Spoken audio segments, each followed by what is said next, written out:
es verdaderamente un problema que Mexicanos Primero ha estado trabajando, ha investigado y han salido nuevos datos. Y de eso vamos a platicar con Pablo Velázquez, investigador justamente de Mexicanos Primero. Muchísimas gracias, Pablo. Hola, muy buenas tardes. Muchas gracias por la invitación, Mario Alberto. Gracias por estar con nosotros. Y bueno, platícanos un poco el tema, mirando siempre que ustedes hacen un trabajo alterno que complementa obviamente la labor de las autoridades, pero a veces sacan datos reveladores, ¿no? Que ni siquiera las autoridades se habían percatado. Bueno, eso es lo que tratamos de corroborar que los datos que las autoridades hayan mostrado, pues en realidad se estén reflejando en los datos abiertos que existen. Y si no existen los datos abiertos, pues entonces es otra batalla que hay que dar, ¿no? Hay que buscarlos, hay que pelearlos, sí. Hay que hacerlos públicos para que la gente, pues tú, yo, cualquier persona, pues los pueda entender, los pueda manipular y que los tenga a la mano para tomar decisiones también. Es todo un tema esto pues la nómina, ¿no? Finalmente el magisterio. Vámonos a números. ¿Cuántos profesores están en la nómina y cuántos presentan esta irregularidad? Que ya nos vas a contar que ustedes encontraron más números por ahí. Sí, pues mira, fíjate, la cápsula yo creo que hace un muy buen resumen. Identificó la auditoría entre la SEP y los gobiernos estatales 44,076 plazas en condición irregular. Esto es importante porque luego decimos, no, es que es ilegal, ¿no? Se están robando el dinero. Bueno, hay que aclarar que no todas estas plazas son ilegales, es un pago ilegal, simplemente están en una situación irregular y si quieres vamos platicando. Antes de eso me gustaría nada más hacer la aclaración. La auditoría que hace la Secretaría de Educación Pública con las autoridades educativas locales es una auditoría distinta a la que hace la Auditoría Superior de la Federación. La Auditoría Superior de la Federación, como tú bien sabes, pues tiene el mandato legal de analizar la cuenta pública, de revisarla, de ver si, oye, dijiste que te gastaste 100 pesos en gasolinas, quiero ver el vale de las 100 pesos de gasolina, y eso es por mandato legal, cada año se tiene que hacer, y la Auditoría de la Superior de la Federación, pues si deslinda y dice, oye, pues estos 100 pesos no está el vale, ok, entonces yo te denuncio penalmente en algunos casos y además te exijo que resarzas el dinero que se desvió, ¿no? Esa auditoría se hace cada año, se publica alrededor del mes de abril, aunque ahorita con la modificación del sistema anticorrupción, pues ya hay algunos cambios por ahí pequeños. Sin embargo, esta auditoría de la que nos referimos y que la SEP dice que encontró 44,076 plazas, es una auditoría interna que hace la Secretaría de Educación Pública. Entonces, la Secretaría de Educación Pública, Aurelio Nuño, se junta con los 32 gobernadores y dice, oye, vamos a hacer una auditoría de lo que estás haciendo. ¿Cómo se hizo la auditoría? Haz de cuenta que llegan al director, bueno, el director de cada escuela o la persona encargada de cada escuela, al inicio y al final del ciclo escolar tiene que llenar un formato en el que le preguntan cuántas personas hay, cuántos maestros, cuántos alumnos, cuántas personas administrativas, incluyendo intendentes, conserjes, secretarias, etc. Entonces tú vas a la escuela primaria Benito Juárez, de aquí de la delegación Benito. Debe haber N cantidad de Benito. Que hay muchísimas. Entonces vas a esa escuela y te dice el maestro, pues tengo 6 maestros aquí en esta escuela primaria, tengo un director y tengo una secretaria. Entonces ahí tienes un reporte. Y la SEP, por otro lado, tiene el sistema de nómina, es decir, el que paga, ¿no? El que tiene que... El sistema electrónico, digamos. El sistema electrónico, exactamente. Entonces, si la SEP va al sistema electrónico de la primaria Benito Juárez, pues lo ideal sería es que nada más se pagaran 6 maestros de primaria, un director y una secretaria, como dijo el director. Sin embargo, pues del dicho al hecho hay mucho trecho y pues vemos que en la nómina pues hay algunas escuelas que hay muchos más personas cobrando en esa escuela que la que dice el director que hay. Entonces, ese fue el ejercicio que hizo la SEP. Y al cruzarlo, pues encuentras que hay 44,076 plazas irregulares. Okay. De estas 44,076 plazas, 1,361... Bueno, antes, una pregunta que tú mencionaste. ¿Cuántas personas son? Porque ahorita hablamos de plazas y no conocemos cuántas personas son. ¿Cuál es el universo? Pues, ¿Cuál es el universo? En promedio, una persona ostenta 1,8 plazas, casi 2 plazas. Entonces, estamos hablando de más o menos 24,400 personas en situación irregular que ostentaron 44,000 plazas, que fueron las identificadas. ¿Por qué se da esta, digamos, no quiero decir duplicidad, pero pues sí, no es uno por uno? No es uno por uno, exactamente. ¿Por qué? Tiene que ver mucho también con las escuelas secundarias. Las escuelas secundarias, una plaza, vamos a identificarla como un contrato. Entonces yo te puedo pagar una jornada completa y decirte, ¿sabes qué? Te contrato para que seas conductor y te voy a pagar 40 horas a la semana porque pues son 8 horas diarias. pero también la SEP hace como contratos pequeños de horas. Entonces, ¿sabes qué? Yo nada más necesito un chofer que venga 1 hora diaria, que son 5 horas semanales, entonces te hago un contrato de 5 horas semanales. Pero eso también es una plaza. Entonces, cuando hablamos de plazas, puedes hablar de una plaza de jornada completa o una plaza nada más de 5, 10, 15, 20, 40 horas también. Entonces, por eso hay la diferencia de una persona puede ostentar 1.8 plazas, que puede ser una jornada y más o menos otra jornada completa. Muchos de estos profesores lo hacen también por alcanzar un salario digno, es decir, no me alcanza con una jornada, pues me meto de profe también o medio tiempo en la escuela de la tarde. Por eso esa diferencia. De estas 44,000 plazas que mencionaba la SEP, 1,361 plazas son de personas que ya se dieron de baja y que todavía se les pagó. Es decir, alguien renunció o alguien falleció o se le retiró del servicio y de todos modos después de haber fallecido se le pagó. Entonces es una cosa ahí que hay que revisar muy bien, que los sistemas estén actualizados para que no ocurra. Entonces en esa condición hay 1,361 plazas, es la minoría. Luego tenemos 17,262 plazas, que son como de licencias de personas que se fueron sin goce de sueldo, pero que se les pagó. Entonces, 17,262 plazas son personas las que conocemos como comisionados, que dicen, ¿sabes qué? Me retiro un ratito del servicio, ya no estoy frente al aula, porque me voy a atender tareas sindicales. El problema de estas personas es que muchas se fueron y cobraron allá y cobraron acá. Entonces, eso es una situación irregular, esa sí es ilegal, al igual que lo de la baja. ¿Y no tendrían que devolver? Tendrían que devolver el dinero. Y eso es una cuestión muy importante, porque además es una dinámica que siempre está sucediendo. Siempre, ahorita, el día de hoy, hay una persona, un maestro en México, que se está tomando una comisión para ir a hacer labor sindical, para hacer licencia por otras labores, tal vez se va a ir a estudios al extranjero o aquí mismo en el país y se separa de la escuela en la que está adscrito. Siempre está pasando. Pero lo que hemos identificado nosotros en los análisis es que entre que el maestro se va y le dice a la autoridad, ¿sabes qué? Ya me voy de comisión, aquí te dejo mi oficio para que tramites todo lo que tienes que tramitar. Entre eso a que se le deja de pagar, más o menos tardan 52 días. Es decir, 1 mes y medio en el que tú ya te fuiste, pero seguiste recibiendo. Que allí es de 2 vías, ¿no? Porque si tú te fuiste y pediste permiso para irte, y si de repente te vuelve a caer la quincena, pues tendrías que levantar la mano y decir, oye, pues este dinero no tendría que recibirlo, lo regresas, ¿no? Y por otro lado, la autoridad educativa local, por ejemplo, el estado de San Luis Potosí, que no le avisa a tiempo a la SEP para que no le pague. Entonces, como no le va a pagar, como Mario, tal vez metió el oficio a tiempo, pero el gobierno de San Luis Potosí se hizo pato, no reportó, se le traspapeló, etcétera. Y entonces ahí pasa 1 mes y medio y cuando ya le avisan a la SEP pues ya pagó, le dice, oye, es que este oficio viene fechado el 1 de enero y me estás avisando el 15 de febrero. Entonces le dice al gobierno de San Luis Potosí, recupera ese dinero. Pero ya recae en el gobierno de San Luis Potosí recuperar el dinero, pedírselo al maestro, pero pues entre eso no sabemos, ahí sí faltan datos para saber cuánto de ese dinero en realidad se regresa. Se recupera. Y cuánto pues, se va a bolsa perdida, ¿no? Que ahí es... Qué conveniente, ¿no? Es un tema.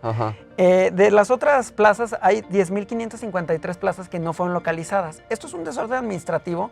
Tal vez ahí también hay algunos aviadores, de decir, ¿sabes qué?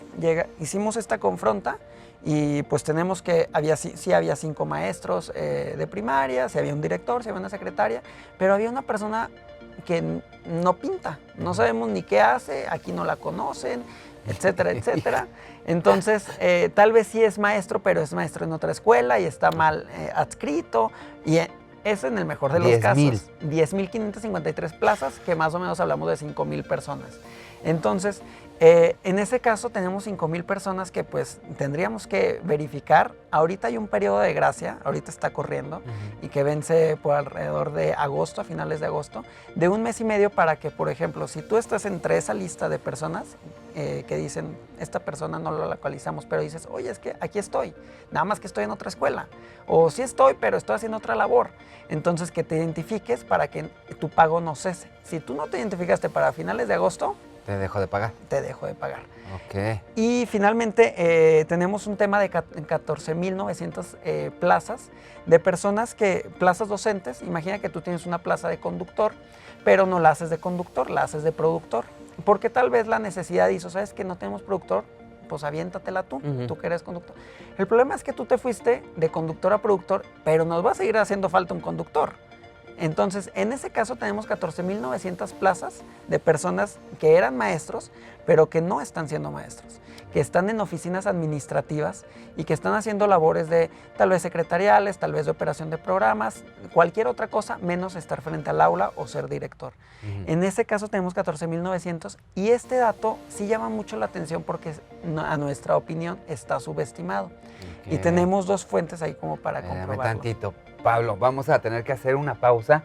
No se vaya, vamos a regresar justamente a conocer estas fuentes y pues quizá borrón y cuenta nueva, pues no se puede. Habrá que hacer ajustes administrativos importantes y eso también pues es chamba con los estados bajo la supervisión o orquestando algún tipo de actividad justamente para detectar dónde sí, dónde no y dónde quedó el dinero por parte de la SEP. ¿Le parece? Vamos a hacer una pausa y regresamos. En un momento continuamos. Noticias todo el tiempo. Regresamos. Noticias todo el tiempo. Gracias por continuar con nosotros. Estamos conversando sobre la nómina magisterial, que además tiene rezagos importantes desde hace mucho tiempo. Es histórico este proceso, aunque también es histórico pues el manos a la obra que se ha estado haciendo para tratar de actualizar. Es un número importantísimo, es grandísima la nómina. Y estas irregularidades que Mexicanos Primero ha estado encontrando y que ha estado denunciando o poniendo bajo el escrutinio público, toda vez que a veces temas de estos ni siquiera teníamos idea de que existían, ¿no? Y nos quedábamos en que nos ibas a explicar dos de estas fuentes por los cuales les brincan algunas cifras en un aspecto particular de la nómina, que es esto de algunas personas, algunas plazas asignadas para la actividad magisterial, para estar en aula, que se requirieron para otra actividad, incluso administrativo dentro del mismo sistema y que ahora, pues, ¿qué hacemos con ellos? Sí. Las fuentes, nos decías. Sí, yo creo que ese es un muy buen punto que se tiene que tocar con bisturí. Tenemos dos fuentes. La Secretaría de Educación Pública señala que hay 14,900. Nosotros analizamos... ¿Plazas o personas? Plazas, okay. Que son más o menos como 7,000 personas. Entonces nosotros identificamos que utilizando los datos del primer trimestre de este año, de la nómina del primer trimestre que se pagó, identificamos que no son 14,900, sino que son alrededor de 33,000 plazas. Oye, más del doble. Más del doble. Y ahí te va otro dato peor. Nosotros hicimos ese análisis con algunas reservas, tomando en cuenta, ahora sí que en aras de la transparencia, lo que solicitamos a la Secretaría de Educación Pública es que nos enseñe su metodología, porque tal vez nuestra metodología pues le falta algo, pues para que podamos embonar los números, ¿no? Si de todos modos nosotros vemos que, pues, oye, nuestro análisis en realidad se extiende y es más minucioso, pues es lo que estamos señalando y creo que el dato de la Auditoría Superior de la Federación, que es el otro dato que te voy a mencionar, creo que nos corrobora lo que nosotros señalamos. La Auditoría Superior de la Federación señaló en 2015 que no son ni 14,900 plazas ni 33,000 plazas como nosotros señalamos, sino que son 44,000 personas. Entonces, 80 y tantas mil plazas. Exactamente. Entonces, 80,000 plazas. Entonces, son 5 veces más que lo que señala la Secretaría de Educación Pública. Eso no lo decimos nosotros, no lo dice la SEP, lo dice la Auditoría Superior de la Federación, que es un órgano autónomo y que tiene toda la facultad para hacer declaraciones de este tipo. Y que entonces nosotros señalamos en que si existen estas 44,000 personas que en realidad están haciendo estas labores administrativas, no hay que satanizarlo, para empezar, no hay que decir como, sí, claro, se están robando el dinero, porque tal vez no está sucediendo de esa manera. Simplemente es un desorden administrativo. Hay personas que sí están haciendo un trabajo administrativo por la necesidad, porque hay algunos programas que se quedaron ahora sí que cortos de un staff que los pueda operar, y pues a las autoridades se les hizo muy fácil. ¿Sabes qué? Tú que eres bien bueno para el programa de escuelas de tiempo completo en tu escuela, ven y ayúdame a la chamba administrativa para que el programa jale en todo el estado. Entonces, hay algunas personas aquí que llevan 10 años Llevan 10 años. Que no las puede regresar al aula. Exactamente, no las puede regresar al aula porque estas personas ya llevan 10 años, no han estado frente al aula, no han tenido formación continua y pues decirle el día de mañana, ¿sabes qué, Mario? Tú que pues estás haciendo tarea administrativa, pues regrésate a quinto de primaria a enseñar fracciones. Aunque tú hace 15 años que no estés enseñando fracciones y que tal vez ya ni te acuerdes bien cómo enseñarlas. Entonces hay que ser bien cuidadoso en saber cuáles sí podemos reubicar al aula, que asegurar su idoneidad, en que sí pueden regresar al aula, y cuáles en realidad si se hacen falta en el trabajo administrativo, pues que se reconozcan sus plazas administrativas para que entonces pues se le pueda dar a los programas federales, a cualquier programa, pues el personal que requieren para que operen. Que eso sería un ajuste a la nómina. Finalmente a ellos los mantienes creas, digamos, esa plaza administrativa y regresas el número de plazas a la parte de la nómina magisterial. Exactamente, de los maestros. Y va a haber de seguro algunos otros, esperamos que sea la minoría, pero pues bueno, vamos a ver qué pasa. Algunos otros que digas, oye, ni maestro ni administrativo. Sí, seguramente van a encontrar algunas piedras en los frijoles. Pues, exactamente. Va a saltar, pero de eso a la realidad en el número real que están manejando, pues es importante señalar que entonces sí hay todavía que depurar estas cifras. Ustedes, ese trabajo, ¿cómo es? ¿Se lo comparten con la Secretaría de Educación Pública y ella a su vez hace un nuevo análisis? Sí. ¿O cuál es el trámite? ¿Cómo se maneja esto? Sí, bueno, qué bueno que nos preguntas eso. Yo creo que la verdad ahora vienen varios pasos que seguir. Una parte de nosotros es impulsar ante la Secretaría de Educación Pública que se haga, que se esté revisando la nómina continuamente, que no se esté dejando nada más como un ejercicio esporádico de que qué buena onda que Aurelio Nuño se atrevió a hacer esto, sino que año con año, cada 6... Sí, qué buena nómina que se ha hecho este paquetote. Exactamente. Sino que se está haciendo, entonces se nos haga costumbre que el mes de julio de cada año haya una auditoría a la nómina por parte de la SEP y los gobernadores. Y entonces ese es el primer punto. En Mexicanos Primero además también peleamos, o más bien estamos empujando por nuevos mecanismos, y creo que el mecanismo más importante también es involucrar a la comunidad escolar.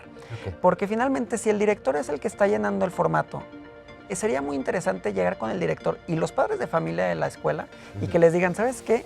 Esta es la nómina que vamos a pagar en tu escuela. ¿Reconoces a Mario que está en quinto de primaria? Y que digan, no, pues no conocemos al profe Mario, aquí no viene, igual viene en otra escuela. Y creo que los directores y los padres de familia son los que más nos van a ayudar en que esto se vaya limpiando para que entonces digan, oye, esto que estás pagando en esta escuela de Benito Juárez, que va mi hijo de primaria, pues estás pagando un Mario que nadie conoce aquí. Y entonces levantamos la mano para que se corrija la irregularidad y que no vuelva a suceder. Sí, tener mucho más transparencia en el manejo, porque finalmente eso se va a reflejar justamente en la transparencia, que los números sean reales y no estar manejando estas cifras negras, ¿no? Que de repente a todo el mundo pues le dan desconfianza y nos preocupan porque justamente es el futuro de los mexicanos el que está en juego. Pablo, muchísimas gracias por habernos acompañado el día de hoy. Muchísimas gracias, Mario, que pasen muy buenas tardes y todo tu auditorio. Saludos. Investigador de Mexicanos Primero. Gracias a Mexicanos Primero y gracias también a usted por habernos acompañado en esta emisión de Panorama 360. Pero no se vaya, siga en sintonía de Efecto Televisión.